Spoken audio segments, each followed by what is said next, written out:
I spent 4 days in the hospital after a car accident. My fiancé never visited once. I came home early and found a man's shoes by our door. From the bedroom, I heard her moanings with him. I called 2 bouncers from a friend's security agency. They forced the door open in. I woke up with a dry mouth, a pressure band across my chest, and a steady machine rhythm that felt louder than my thoughts. My left side burned every time I tried to breathe too deeply.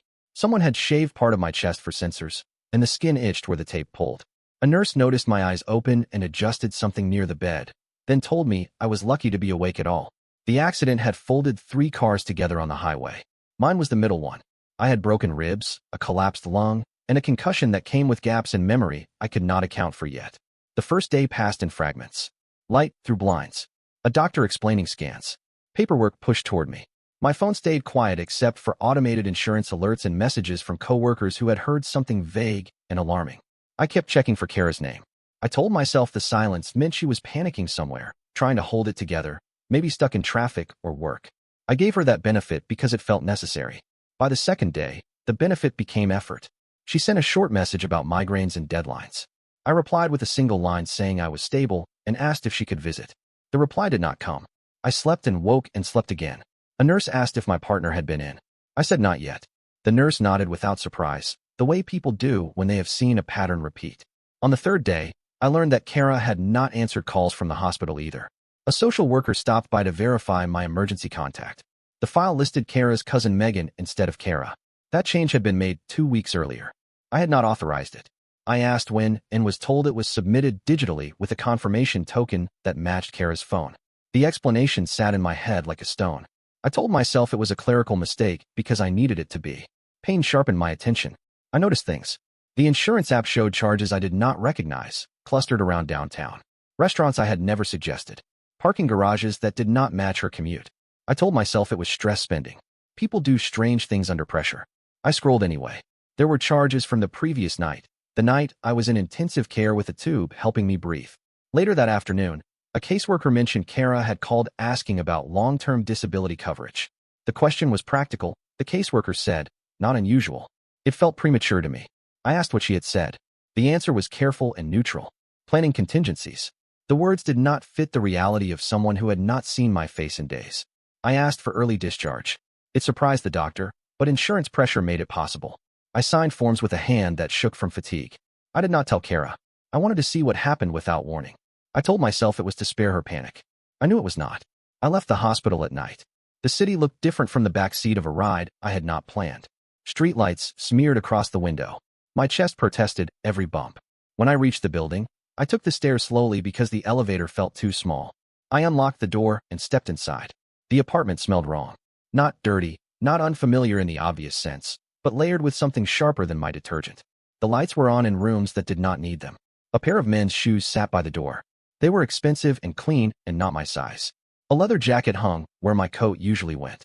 I stood still longer than I should have, listening. The place sounded occupied without being loud. I moved through the living room. 2 wine glasses sat in the sink. One of our framed photos had been turned face down on the shelf. My phone buzzed with a missed call from Kara timed 10 minutes earlier. I did not call back. I walked toward the bedroom and stopped when I heard what I had not allowed myself to imagine. The door was locked. I tried Kara's number. The phone vibrated on the kitchen counter. The sound was close and cruel. I did not knock. I leaned against the wall and counted my breaths until the dizziness passed. My ribs felt like a cage pulled tight. I knew what was happening behind that door, and knowing changed the way time moved. I called Victor. He had known me since before Kara, back when money was thinner and nights were longer. He ran a licensed security company now, the kind that handled venue control and private events. I did not explain everything. I did not need to. He asked where I was and said to stay put. He said help would arrive with cameras and paperwork. While I waited, I noticed more details I wished I had seen sooner. The calendar on the fridge had notes I did not recognize. A folder sat on the desk with printed emails about lease changes. One line mentioned separation planning. I sat down because my legs would not hold me anymore. Reese and Marco arrived together. They moved with professional calm, introduced themselves without drama, and checked my condition. Their presence made the apartment feel smaller, more real. They announced themselves at the bedroom door under a welfare pretense and waited the required time. When there was no response, they forced the door open with controlled force that kept the frame intact. I stayed in the hallway. I did not need to see much. The sounds told me enough. Reese's camera kept running. Marco escorted a man I recognized by reputation more than face. Elliot Pierce. He was barefoot and angry and confused in the way people are when a story collapses in real time. He tried to speak. Reese told him to leave. He dropped something near my feet as he fumbled for his phone. A valet ticket slid across the floor. The date on it was 2 nights earlier. Kara did not look at me. She folded inward as if gravity had changed. I noticed marks on my side of the bed that were not mine. I noticed that the lock had been installed recently. None of it felt accidental anymore. The security report took longer than the confrontation. Names, times, locations, the basis for entry. Reese asked if I wanted police involved. I said not yet. I needed to understand the shape of what had happened before I decided how to respond.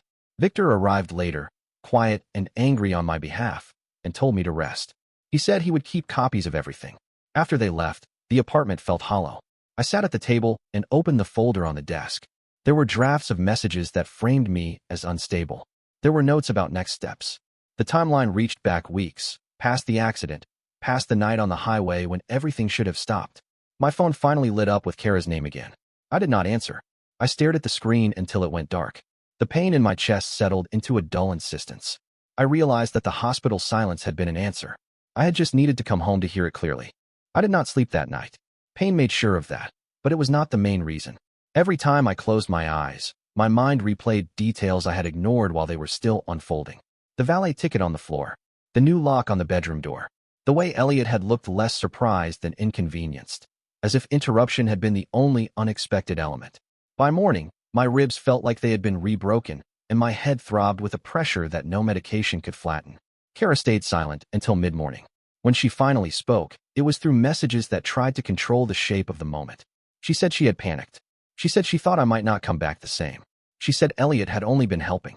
None of the explanations aligned with the dates I had already seen. I did not respond. I needed distance to think clearly, and I needed evidence before anything else. Victor came by with coffee and a paper bag of medications the hospital pharmacy had forgotten to send. He did not ask how I felt. He looked around the apartment the way professionals do when they map a space for risk. He pointed out things I had missed. A spare key missing from the drawer. A new router installed behind the desk. He asked if Kara had mentioned upgrades. She had not. We started with accounts. I logged into everything with Victor sitting across from me, quiet and focused. The banking app showed transfers labeled as internal adjustments. Small amounts at first, then larger ones timed around my admission. My email revealed forwarded messages about refinancing options I had never opened. There was a shared cloud folder I did not recognize. Inside were documents labeled contingency and exit. The tone was clinical, as if the relationship were a contract approaching expiration. Around noon, my cousin Patrick called back. He worked compliance for a regional firm and had the kind of patience that came from reading fine print for a living. I told him what I had found and asked what could be done without escalating too fast. He told me to preserve everything, to avoid confrontation, and to document the sequence while memory was fresh. He also told me that changing an emergency contact without consent was not criminal on its own, but could matter later if intent became clear. Kara showed up in the early afternoon. I heard her before I saw her, keys shaking as she tried the lock and realized it had been changed. She knocked, then knocked harder, then called my name through the door as if volume could undo timing. I did not open it. I told her through the door that I needed space and that we would speak later with witnesses present. She accused me of cruelty. She said I was misinterpreting things. She said I was not thinking straight after the accident. The last line landed like a strategy rather than an emotion.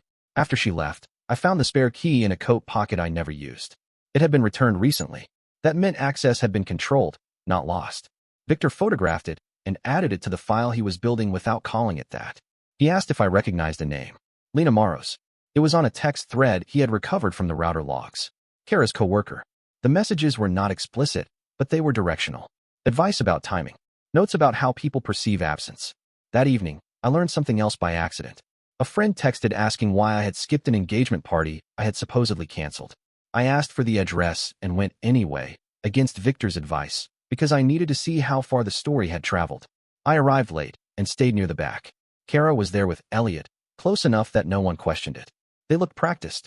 When someone noticed me, the room shifted. Conversation slowed, then stopped. Kara froze. Elliot's smile vanished. I did not raise my voice. I did not accuse. I stood there, visibly injured, breathing shallowly, and the contrast did the work for me. People approached afterward, quietly, with apologies and fragments. Kara had told them I was unstable. She had said we were separating. She had said I did not want visitors. Each sentence contradicted another. I left before anything could escalate. On the way home, my phone filled with messages that tried to revise the afternoon into something manageable. I did not reply. Patrick called again and told me to file a preliminary report regarding unauthorized financial access. He said it would not trigger anything dramatic yet, but it would timestamp my concerns. I did it that night. The next morning, the insurance caseworker called back. There had been follow-up questions Kara had asked while I was hospitalized. About timelines. About benefit structures. About what happened if a partner could not return to work. The questions were legal. The pattern was not. Victor arranged a meeting with Reese to go over the footage and logs. Reese explained what could be used and what could not. Body cam video was clean. Entry justification was documented. Elliot's statements on exit contradicted Kara's earlier claims. The valet ticket date matched transaction records from the same garage. The overlap mattered. By the end of the day, I felt less like a victim of a single moment and more like someone who had walked into the middle of a plan already in motion. That realization changed my posture. I stopped reacting and started sequencing. What happened first?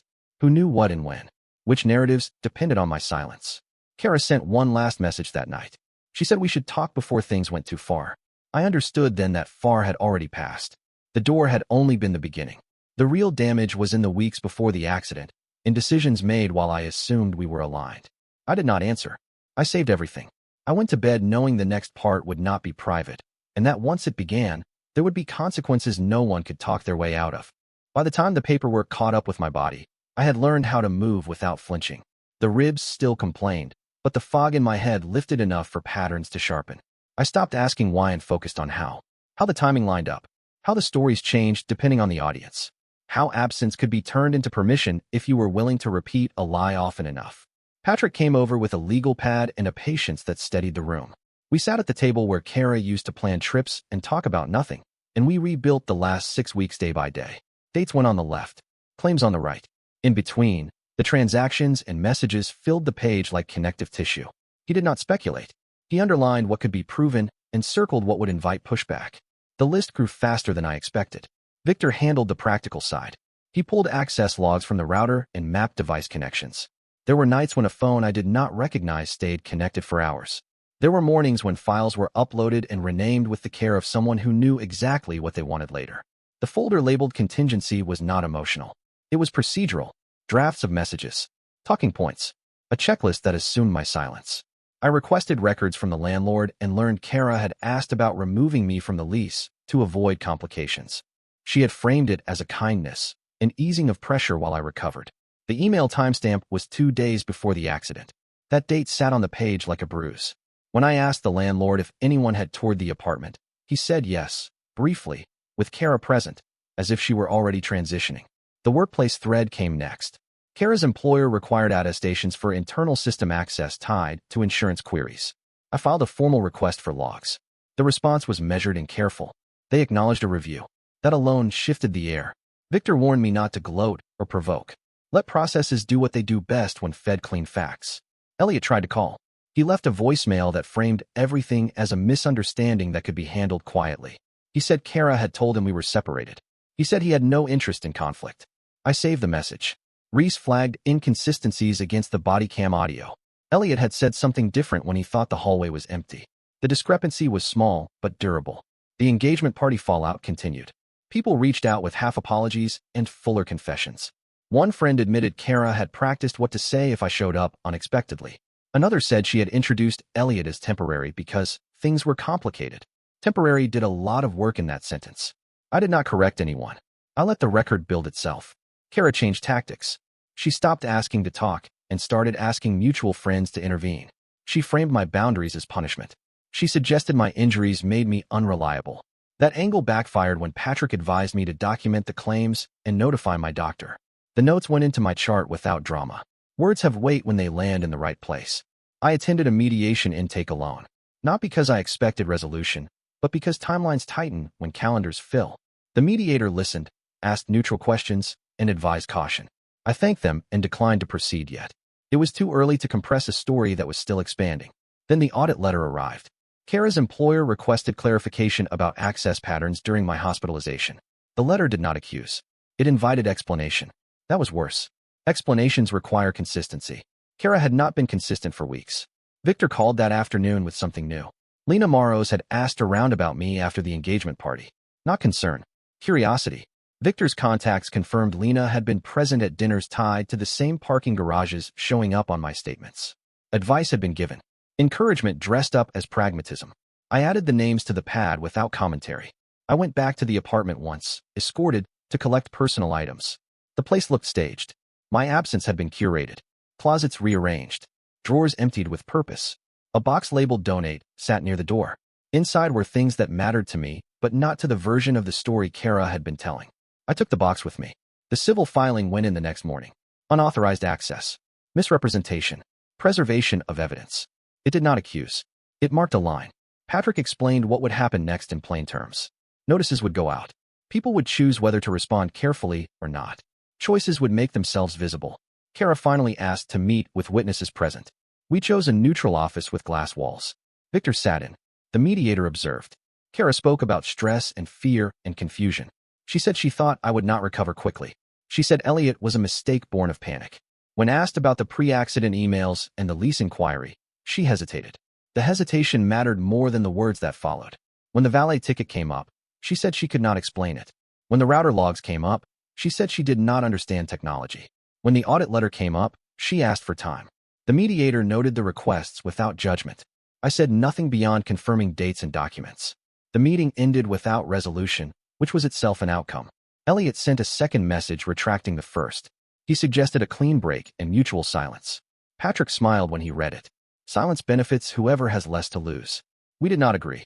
The employer placed Kara on unpaid leave pending review. The language was procedural. The effect was immediate. Calls from her family followed, not to apologize, but to assess damage. I did not engage. I forwarded documents to Patrick and let him handle communications that required response. The last twist came quietly. A notification from the insurance portal flagged a beneficiary change attempt that failed due to timing. The request had been submitted and rejected while I was in intensive care. It could not be processed without my signature. The attempt itself told a story no speech could undo. Patrick added it to the file and closed the pad. By the end of the week, the narrative had inverted. I was no longer explaining an interruption. Others were explaining decisions. Processes moved. Reviews expanded. Distance grew where intimacy had been assumed. I focused on rehab appointments and short walks that tested my balance. Each step felt earned. Kara sent a final message asking for mercy. I understood then that mercy was not mine to grant. Consequences were already in motion, built from her own instructions and my decision to stop absorbing them. I saved the message and turned the phone off. The next part would be public whether anyone wanted it to be or not. The day the letter arrived, it did not look dramatic. It was thin, official, and polite. The kind of envelope people underestimate until it empties a room.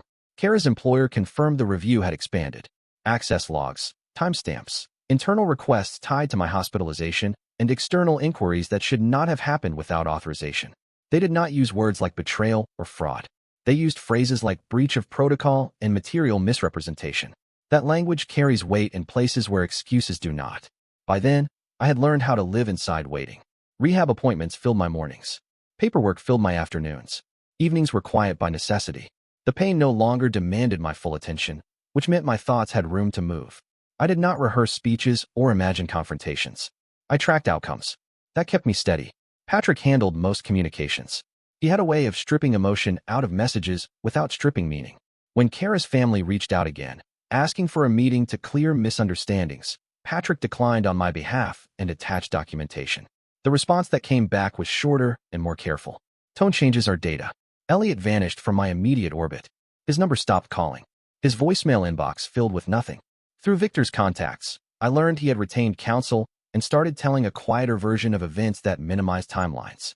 It did not matter. Timelines do not negotiate. The valet ticket date, the parking charges, the engagement party witnesses, the router logs, they did not require his participation to exist. The apartment sale moved faster than expected. The market was kind, and distance helped. I authorized the listing, packed what was mine, and signed where Patrick told me to sign. Kara contested the proceeds briefly, then withdrew when the civil filing clarified ownership and access. The funds landed in an account she could not touch. That moment felt less like victory and more like gravity reasserting itself. The employer's decision came a week later. Termination without severance. The letter cited violations and loss of trust. Kara appealed internally. The appeal was denied. I did not celebrate. I marked the date. Consequences do not need witnesses to be real. Kara tried one last pivot. She filed a complaint suggesting my presence and actions had caused emotional distress. Patrick responded with documentation and timelines. The complaint stalled and was quietly closed. The attempt mattered because it showed a pattern, and patterns are persuasive when single claims are not. I focused on getting stronger. Short walks became longer. Balance returned in increments. The body remembers how to heal even when trust does not. During one appointment, my doctor mentioned the notes Patrick had asked them to include. Accurate, neutral, unemotional. Those words sit well in records that outlast conversations. The final accounting came together without drama. Partial recovery through civil channels. Fees assessed where access had been misused. No criminal charges, but no erasure either. Elliot settled quietly on matters that touched him. Kara moved out of the city. The timing was not subtle. Distance is easier than explanation. The last time I saw her was unplanned. A hallway, a shared building, a moment neither of us could edit. She looked smaller, not physically, but in posture. She started to speak and stopped. I nodded once and kept moving. That was not forgiveness. It was closure without performance. Months later, the insurance portal sent a confirmation closing my case. Benefits resolved. Claims finalized. I archived the folder Victor had built and kept a copy offline because records are only useful if they remain accessible. Patrick told me to keep everything for 7 years. I agreed. Life resumed in a quieter register. New routines replaced old assumptions. Friends who stayed did not ask for updates. They understood that the story had already ended where it needed to. I did not rebuild immediately. I stabilized. That felt earned. Sometimes people ask how I knew when to stop. The answer is simple. I stopped when outcomes replaced arguments. When systems responded the way they are designed to respond. When silence came from the other side not as strategy, but as consequence. I did not win anything abstract. I recovered agency. I protected my name.